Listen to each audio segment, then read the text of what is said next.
This is the Waupaca Area Public Library's Lunch and Learn.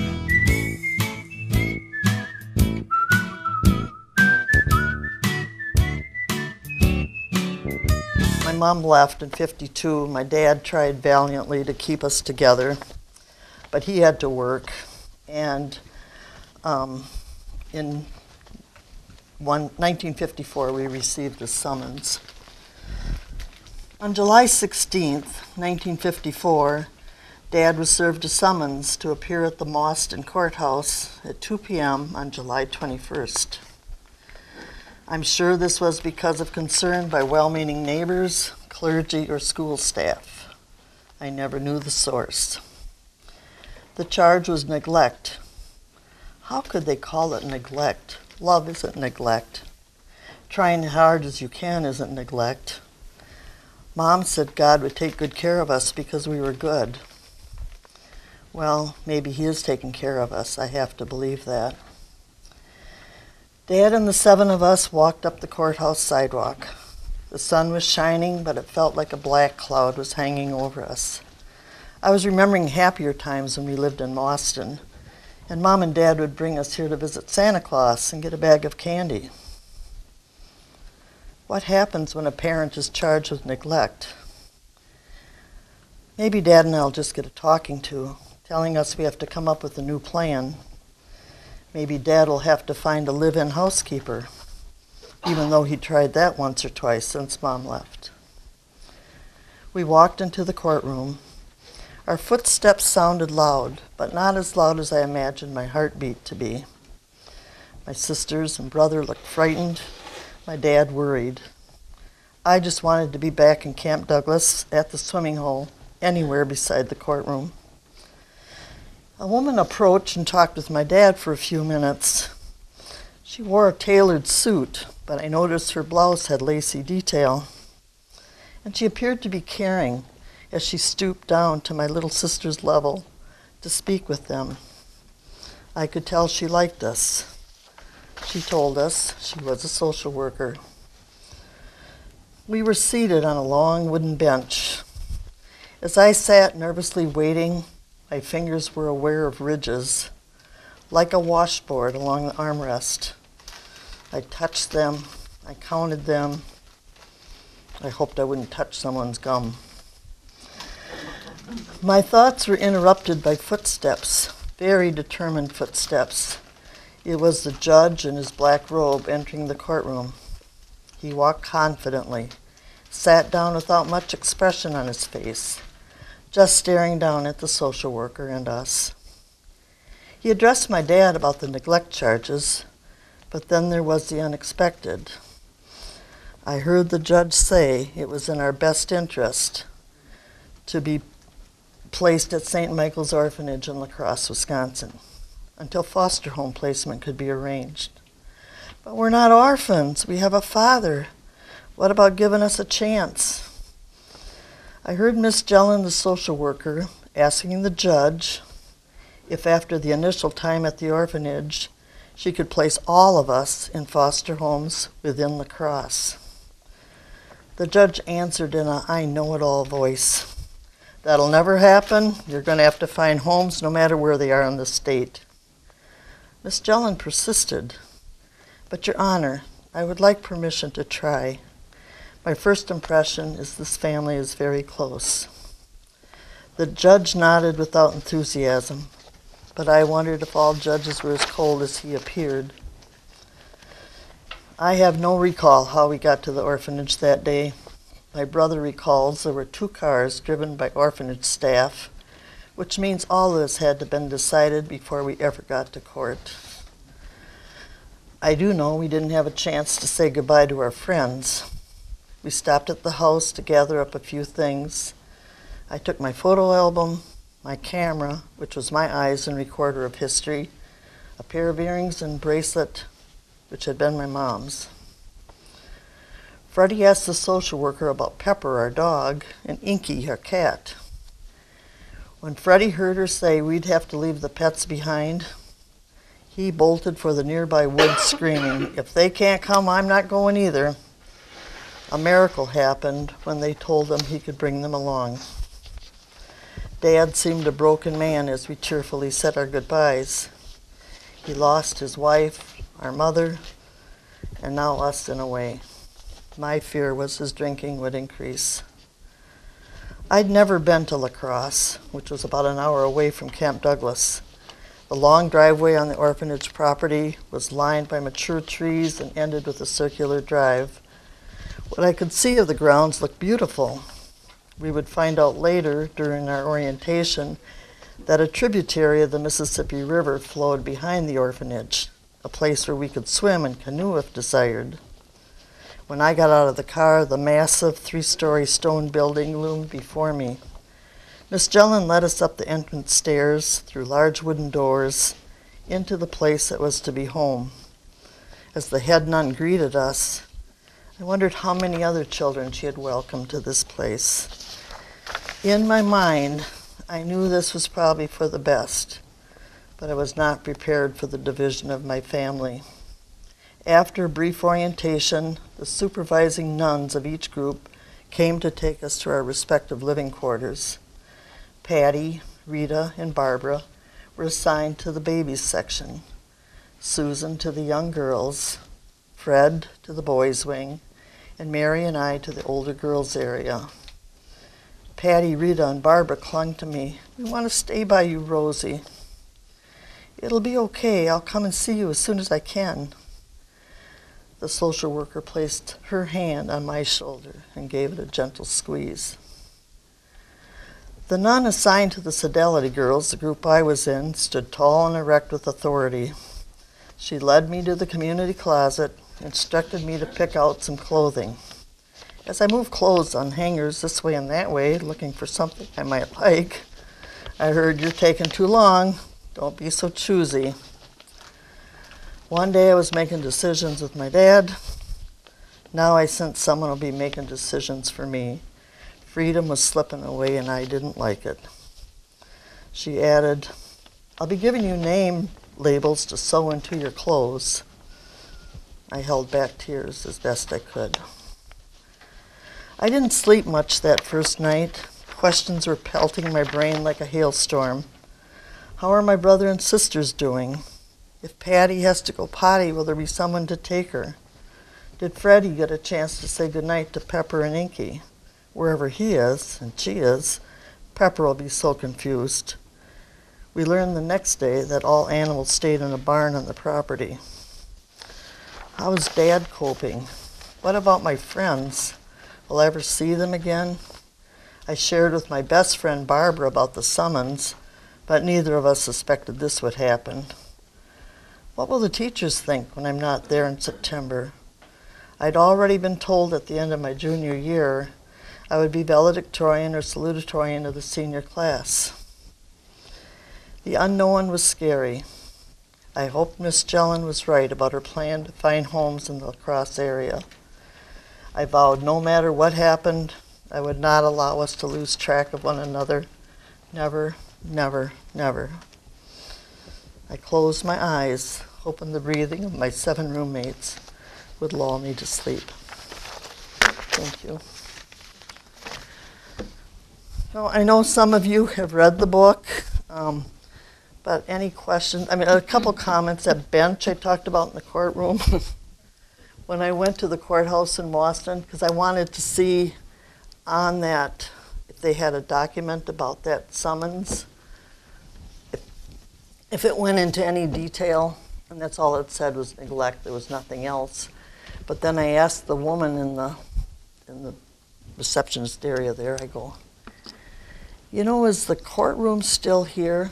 And she said, "Well, now Boston has, the Justice Department has its own building." But she said, the benches and things that were in that courtroom are still here, and the city council uses them. I says, "Could I go in there?" And I went in. It looks like all nice plush things. And I see her coming. She said, "The benches are at the back of the room, so just extra." So I went and I plopped down. And the first thing I went, I could feel those ridges. And I knew it was that same, you know how good carpenters make, there's a name for all those little ridges. Any carpenters in the group? But that was still there.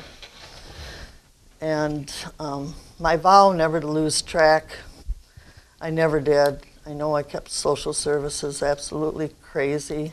But if it was someone's birthday or I knew it was going to be their first communion or whatever, trot over to the social worker office and can you talk to the other, foster mothers? Because we were divided. It was between 5 different foster homes. Patty was in one. Barbara and Rita were together. Mary Ann was by herself. My brother wanted to be on a farm. So everyone was in lacrosse. Miss Jellen accomplished that. But my brother wanted to be on a farm if he could. So there was a farm like 40 miles out of La Crosse, and he went there. Well, it was only a couple weeks after he was there that he found that him and another young man were just there for the money. The very first day, the family said, "We're going to be eating, but your meal will be upstairs in your bedroom." And then they had other children, and we're going to watch TV, but you got to go in your bedroom. So my brother at that time was 14. He got on his bike, and he biked those 40 miles to the orphanage. And thank the Lord. I mean, St. Michael's was a good place to be, and they had good foster parents, as a rule, and good social workers, because they didn't make him go back, and they went and got the other young man. So then he went to foster home in Caston, and that was his home. And back then, foster homes aren't like now. They might be a few weeks. It was like being adopted. You were there for the long run. So my sisters, my sister Mary, she was there through her high school, through going to college, nurses training, her wedding, and all those families became my family. I had so many.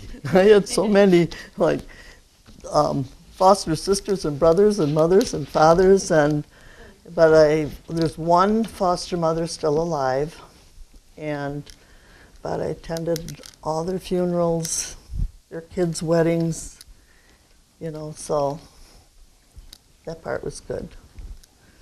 I'd like to hear your questions. I just have a comment, Rose. As I read your story, I was so touched and amazed, actually, that you never ever seemed bitter or angry. That is the most common question I am asked. And all I can say is, I don't know, odd or different or what, but I realized when I was I was probably 11, and a friend of mine was talking about another supposedly friend of hers, but it wasn't nice things. And I can remember that like it was yesterday, and it just seemed wrong. And I go, if you can't say something nice about her, you shouldn't be telling me things like that. And so I was the lucky one. I had 15 years with my mom, and I knew, I could say 100% she loved us dearly. And so between that, things my grandparents taught me, my faith, it's who I am. And no, I never was bitter. I couldn't judge. Yes? It sounds like you were about 15 or 16 when this happened? I was 15 when it happened, and 17 when I went to the orphanage. And I had a choice if I wanted to go into a foster home or not. And I knew I wanted to be a nurse. I didn't know how I was ever going to get there, but I knew that's what I wanted. And sometimes I regretted that because once I went to that orphanage, I really never had a home to go to. I mean, I went to my aunt's, and my dad eventually moved in with her. So that was a place I could visit. But until I got married, you know, I didn't have my home base. And, but like I said, the other foster parents all became like my parents as well. So when you graduated, you went to nursing school right away. Yes. So that was what you're saying. And that's in the book. I mean, when I hear my grandkids going, "Grandma, I can't go to college because it's too expensive," I said, I don't want to even hear it. Read my book. They all got it for Christmas. My book launch was December 9th of 2017. And they all got a book. And I go, I don't care what it is in life, if you want it, you'll figure out a way. And it might not be easy, but you'll figure out a way. And I had all these little angels. And when I signed my books, it's "May angels always be with you on your life's journey," because I had a slew of them. Probably needed it. So yeah, I got a 3-year scholarship to St. Francis because something I must have said in bookkeeping class at Aquinas High School, and there's a thing about that when the nuns at the orphanage are saying, "Rose, you have to go to the Stoddard Hotel tonight, so dress up," because we wore uniforms at Aquinas, or blue skirts, white blouses, blue sweaters. And I thought, the Stoddard, that's where the wealthy people go. What am I going to the Stoddard for? But I went. And there was an organization called the Zonta Women's Club. It's a club of professional women. And I was awarded that 3 year. It was the first nursing scholarship. And a 3-year scholarship in 1955 was $587, and that included tuition, books, lodging. But, I mean, there's other ways that kids can get to school if they want to. Yes? What made you want to write the story? What was the beginning of that? It was 59 years later when we got answers about my mom. She had already passed, but we got answers. And I thought, I have got to write this so they know more about me than being mom and grandma, this whole other part. I mean, they knew my mom had, left, and they knew I had gone to an orphanage, but it was just more of the little stories. So. Why do you think that your mom left? And where did she go? And how did she survive? Well, that you'll have to read the book. You can give it at the library. No, but she did, and she had another child, but she was not pregnant when she left. And we got to meet that family in Texas, is eventually where she ended up. But we didn't get to meet Linda because she had already passed too from a lung disease. So, but when we first met them, they looked just like the rest of us. I mean, it was, and now it'd be the great granddaughter of my mom, Christina. My sister Pat was in the Idaho airport going back to Alaska, and she received a message. It was Christina. She said, I think my great-grandmother is your mother. And Pat says, I'm ready to board. I'll be home in this many hours. Please, please, please call me. She did. They had a 3-hour conversation, and that was in May of 2011. And then we got the rest of the story. Yes? I really enjoyed your book. Thank you. I cried and I laughed and I thought it was just wonderful. I'm so happy because an author wants people to laugh when you wanted them to laugh and to cry when there's something emotional, and I don't hold anything back. And I mean, Shelley knows my sister Mary, and it was a shock as I was writing it to find out that she never told anybody. She never told her nursing classmates. She never told, I mean, I didn't know that. And that was her way of dealing with it, and that's okay. We all deal with things differently. I was so impressed as a woman and as a mother and a grandmother, how you made that goal at the age of 17 to keep in touch with all your siblings. And Well, I think a lot of that came, the name of the book, By the Little Ones of Dolly. Yeah, I read the ending one, yeah. By the Little Ones of Dolly is taken out of a letter that I received from my mom. I received one 3 months later, one 6 months later. No return address. But in the one, she had sent some money. And all she expressed is whatever it was, she was afraid. And you got to remember in 1952, kids didn't hear what the parent, I mean, you didn't know what your parents were, you know, you lived in the same house, but that don't mean you knew everything. So we still really don't know. She made one reference, she said when Dad when he'd drink, it scared her.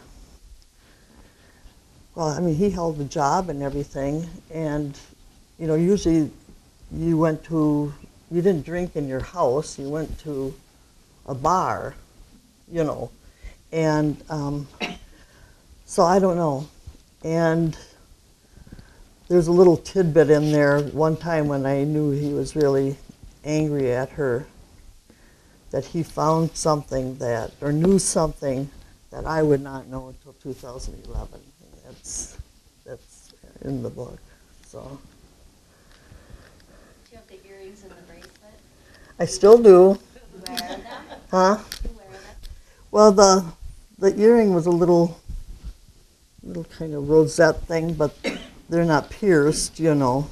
But but it hurts my ears. And then the bracelet, it's one of those things that they'd have all those little individual little jewels in them. So a couple have fallen out, but I still have it. I thought as I read the book that you and your dad, and you know, as the oldest, were doing really well. And so, do you know what were the details? Why did this happen about the neglect? How did that come about? Well, I mean, just picture. There's 7 of us. I'm 15. The littlest ones are 3, 4, and 5. And I'm sure we probably looked like a bunch of little ragamuffins, you know, and neighbors, oh my gosh, because in those days, you had a mom and a dad at home. Nowadays, that wouldn't happen.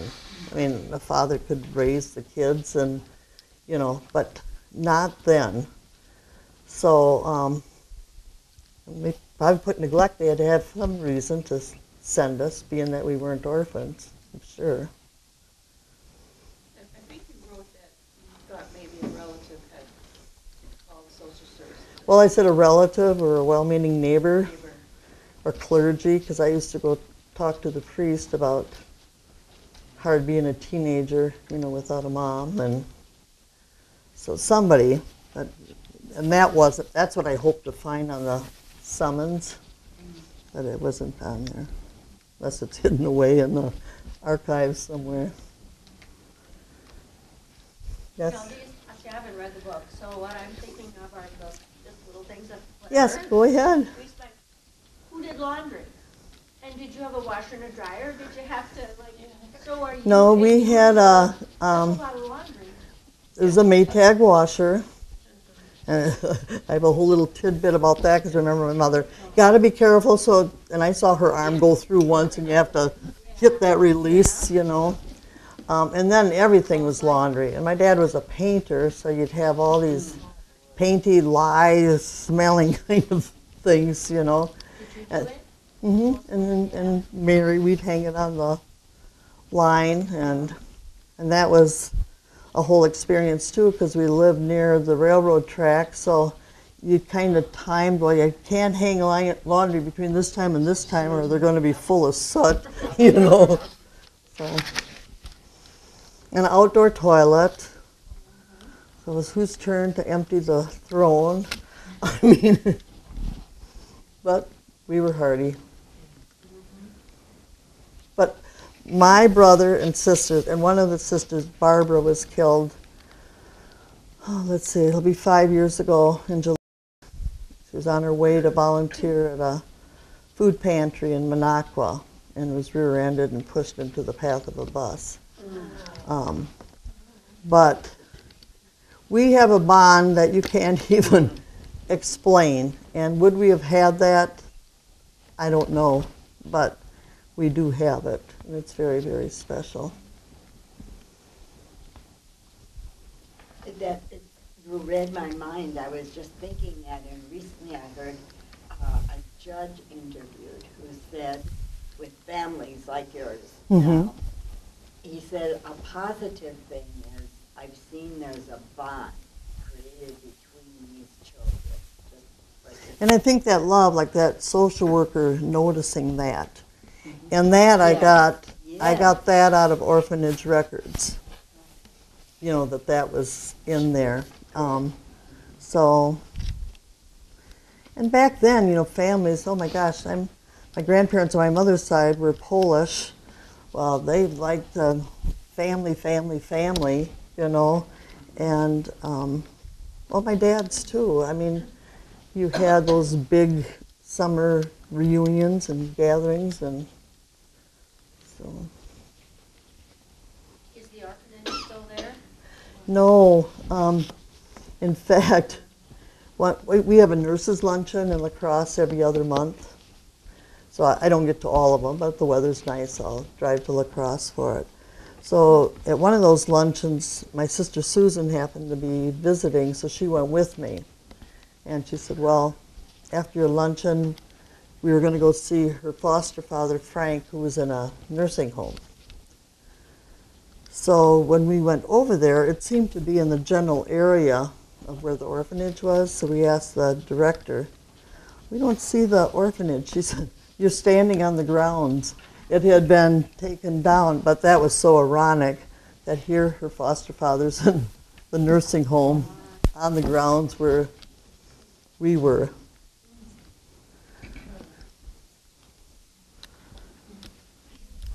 Childhood home is still there? In Camp Douglas, like Old 12 and 16 ran right past our home, and it was up by the bluff. And now that home is still there, but they moved it back because a filling station went in there. But I went, years ago, I went and knocked at the door and I said, I lived in this house. And I didn't go in, but she was happy that I stopped. And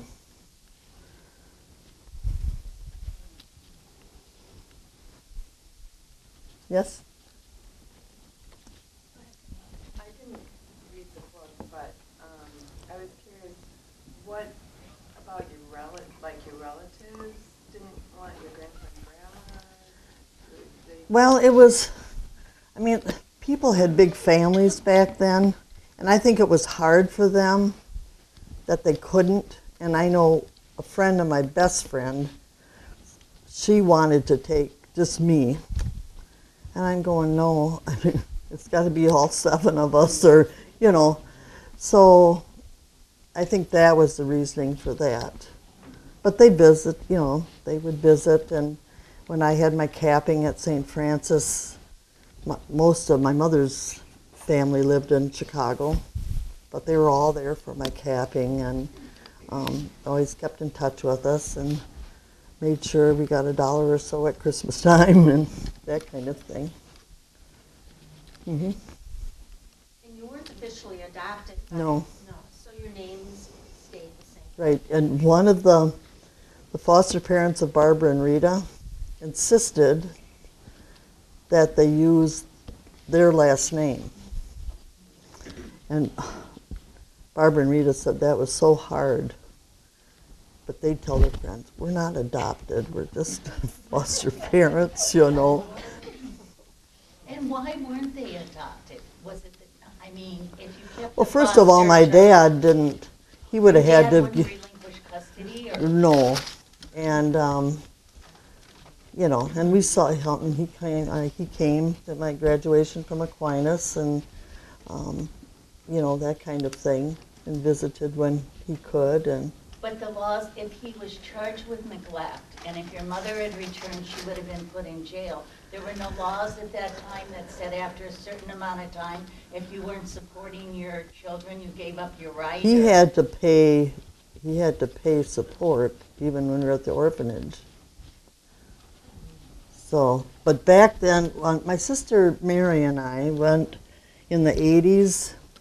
We hired somebody to see, because the letters were from Elgin, Illinois.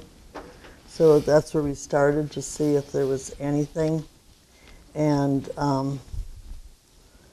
it just led down to, we didn't find out anything. But one woman says, I think she went out west, and that's all they knew. And but I asked that lawyer, investigator, I said, in the letter my mom said she almost came back after 3 weeks, but then she heard she would have been jailed 2 years for each child, so that would have been 14 years. So I said, well, was that true? And he said, yes.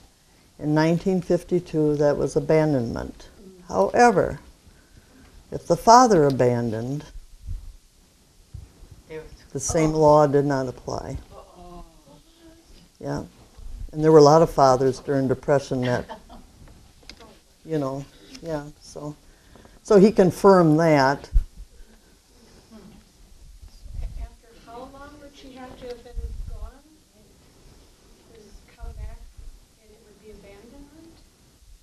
If she would have come back right then, How long was that after? oh, it was only a couple months. Yeah, yeah. Thank the Lord, some laws have changed, you know. In understanding your mother. I mean, that, You know, it's when we met that family in Texas, and they were sharing stories. I knew every one of those stories. I mean, we knew for sure, you know, because it was all the things I had heard. But the only thing they had never heard about us. So it was this, so I don't know how they ever gapped that bridge, but you know, that's just the way it was. But then I think on Linda's, Christina was pretty sure that when her grandma Linda died, that she had said something on her deathbed, that my mother had told Linda something, and or that Linda had told them, because I mean she was her child, so she knew. And in 2000, let's see, we found out in 11, so maybe it was about 2004. My sister Pat had gotten an email, and it just says, "I think my grandmother might be your mother," and that was Kim. And Pat answered back, "Please, please," and she never heard another thing. So then Kim just chickened out. So then Christina, at age 24, they knew my mom's maiden name. So she's on Ancestry.com, and she puts in Dubovik, and up comes Eleanor Olga Dubovik. But then there's Fred H. Steinmetz, and there's Rose, Marianne, Fred, Susan, Barbara, Rita. It's like, well, what is this? Is someone she took care of, or you know what? And that's when she called Pat and says, I think. So that was in May, and in October we went to Texas. 4 of my sisters, and I. I I don't remember the timeline, but when your sister got the first email, when the person changed her mind, was your mother still alive at that time? Let's see. Because I've forgotten in the book that exact Let's see. time. She died in. She was born in 15. She was 83.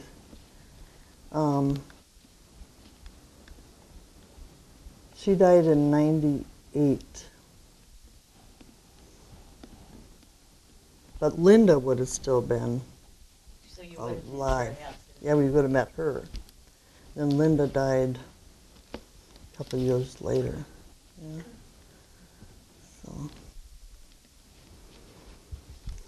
Yep. Your writing is so beautiful, and your poetry and your description of places and the things that you visualized as a child. Do you plan to write anything else?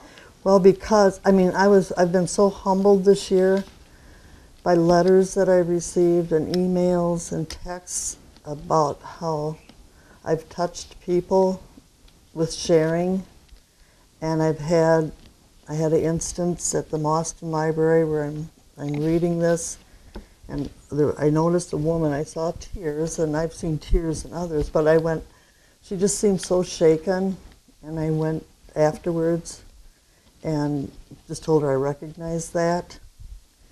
And she just said, "Your sisters and brother were so lucky with their foster homes." She said, "My foster father raped me, and today is the first day I'm telling anybody." So it was just things like that. And thank you for sharing. And I share. For that support, you have to. And I remember going to a nurses' reunion after I was diagnosed with breast cancer. I'd already had my surgery, and they passed the mic. And so what's new? And I go, well, I had a mastectomy, but I'm doing well. And I bet within 10 minutes, 5 of my nurse classmates had come to share that they also had, which was okay. But Edna, the last one that came, she said, "I had breast cancer, and my family don't even know that I ever had it or had surgery." She said, "But I'll tell them when I get home." And I said, how did you keep that? She said, "I just made an excuse for. So because of that, my new book, it's going to be called Say It Isn't So, and then Make Lemonade. I hope the publisher will go with that title. But I meet with her next week. It's the same publisher. And it's personal stories. It'll be a little book, but it's about 10 chapters, and the chapters are on death of a patient, death of a pet, death of family members, empty nest syndrome, racism, politics, but these are all personal stories. And the last one will be death of family members. In November of 2017, November 28th, we have 6 children, 3 girls and 3 boys. And our daughter Michelle died of a brainstem stroke. And 9 weeks later, our daughter Mary was killed in a motor vehicle accident on the interstate by the Dells on her way to work. And I tell you, it's faith and strength, or you'd never be able to get through it. And that's kind of like life. One of the people that wrote about a letter said, "Rose, you're living life's mysteries, and you're doing it well." Thank you. Well, I think it's more of a comment, but, because you're a writer, you're sharing your writing, and does that help you?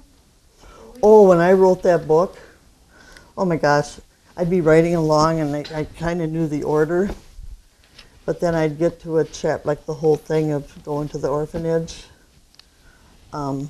I just had to put it aside for a while. Because being 17 and going to an orphanage was like, oh, no. So it was things like that. And then as a teenager, I came about this close to being raped. But I shared that. I mean, these are things that happen in life. You know, you can't, it don't do any good to hide them, at least from my perspective. So I told Carrie at the bed and breakfast where I stayed last night, I said I think my next book, I don't know what it'd be about, but I think the title would be, I see the world with different lenses. I do. I don't care if it's a, you know, if I see a raindrop on the windshield, it's not just a raindrop, it's like a couple raindrops having a race to see who gets down to the bottom first, or, you know, or a snowflake, or a baby's smile, and I just got blessed with twin great-grandbabies. And I mean, I saw so many deliveries and nurses training, had 6 kids of my own, and yet I looked at those 2 little faces, and birth is such a miracle. But life is good. I've made lemonade out of lemons. That's it. It's not your stories as much as your attitude. Right, That's attitude the is blessing. big. It's huge. Well, you have been such a great group. Go ahead. One thing, okay, I know her sister Mary Ann. I met her at St. Mary's Hospital in Madison, Wisconsin. We were both nurses, OB/GYN nurses together. And I hadn't met Rose for like months. I'd met her before. And I just wanted to know that your sister's as remarkable as you were. She is.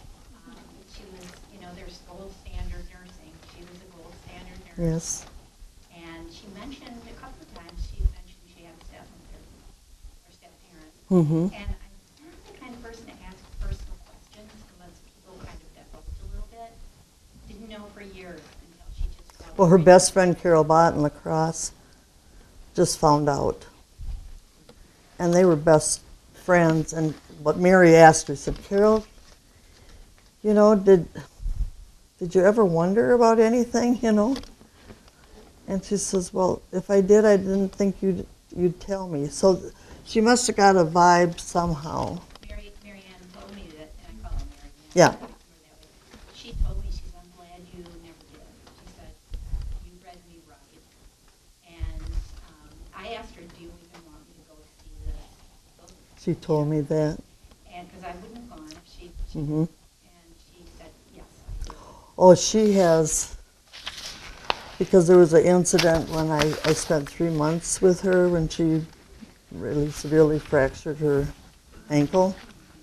And that was the one, and this was a chapter that I had just have her look at, because in there, one day I just said something about Mom.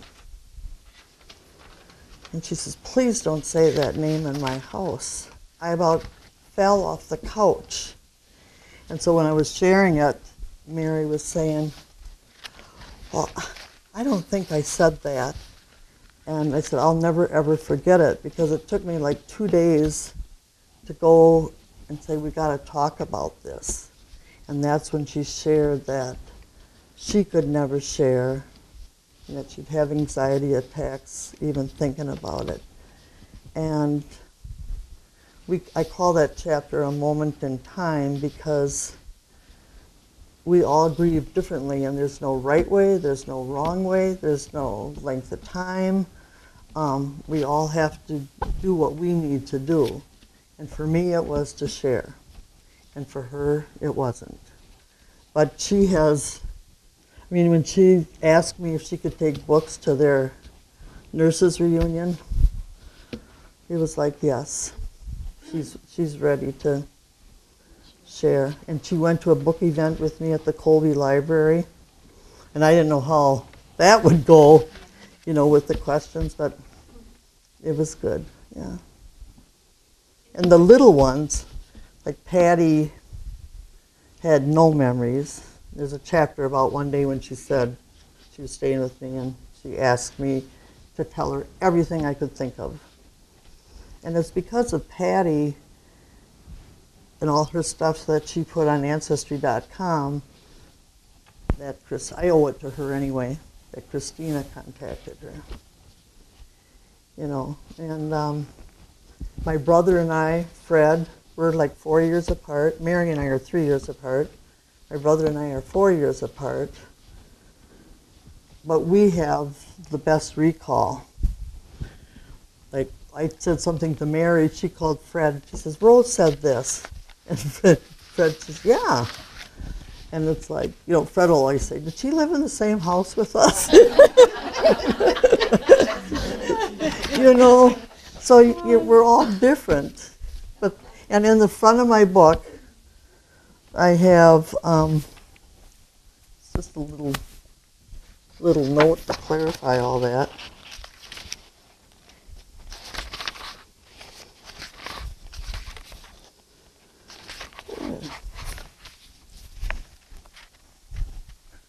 That a memoir could have been written by my mother, my father, or any of my siblings, Mary Ann, Fred, Susan, Barbara, Rita, or Patty.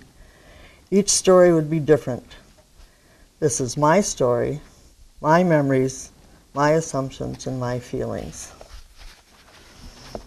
So most of the book was new to them, except I had to share with my brother, because we ate squirrel and rabbit.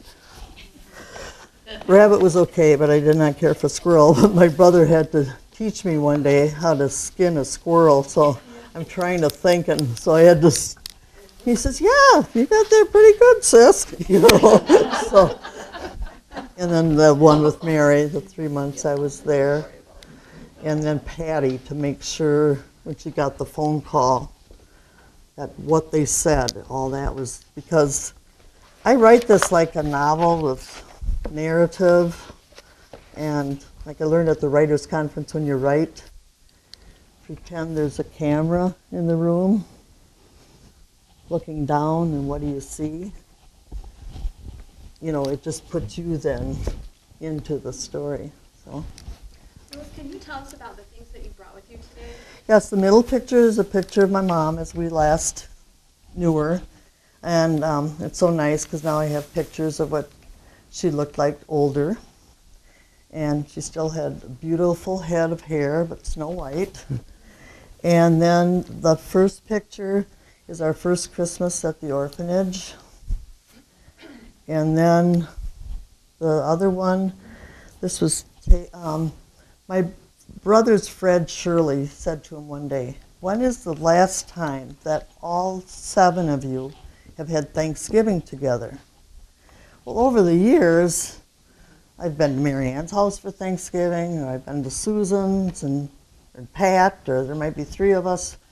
I said, I don't think all 7 of us have been since, you know, Mom was there. So Shirley said, I think it's time. So we had Thanksgiving at my house, and that's how it was going to be one of my last chapters, and my chapter was going to start like the day my mom left.